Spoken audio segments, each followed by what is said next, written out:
దేశ రాజధాని ఢిల్లీలో దారుణ ఘటన వెలుగు చూసింది. ఒక వెబ్ సిరీస్ చూసిన తర్వాత భార్యను అత్యంత కిరాతకంగా హత్య చేసిన వ్యక్తి అనంతరం ఇంట్లోని నగదుతో పరారయ్యాడు.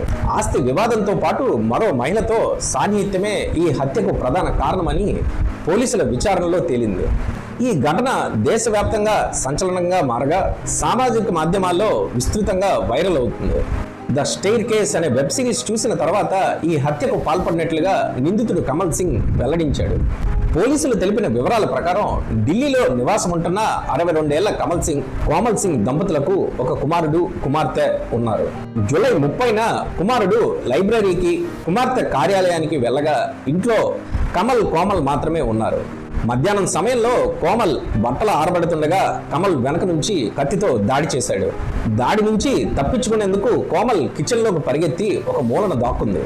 అయితే ఆమెను బయటకు లాగిన కమల్ కత్తెరతో పలుమార్లు పొడిచి హత్య చేశాడు.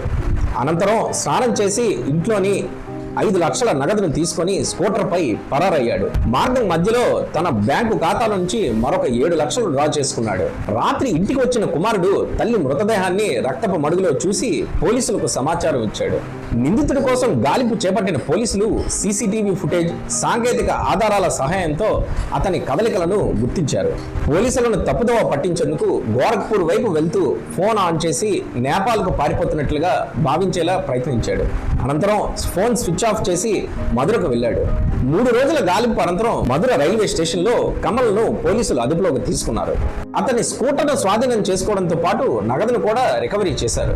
విచారణలో the staircase web series ప్రభావంతోనే ఈ హత్య చేసినట్టుగా కమల్ ఒప్పుకున్నాడు. హత్యకు ఉపయోగించిన ఆయుధాన్ని కూడా నాశనం చేయాలని ప్రయత్నించినట్టుగా వెల్లడించాడు.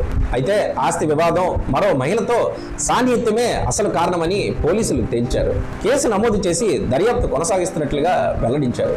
ఇటువంటి వీడియోలను మరిన్ని చూడాలనుకుంటే BRN న్యూస్ని ఖచ్చితంగా సబ్స్క్రైబ్